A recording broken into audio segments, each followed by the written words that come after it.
на плача. Нали се молихме да бъде светлина, но от морето мрачна сянка ни заля. Не сме го искали с праведна душа, стояли сме на път в своята планина, и ден след ден затъвали сме в кълта на своята истина и сляпа суета. На своята истина и сляпа суета. Денят е днес и в нас прониква светлина, надига се духа, пробудва се лета.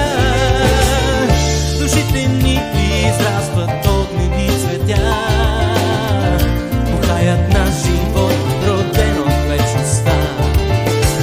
Аз казвам вече да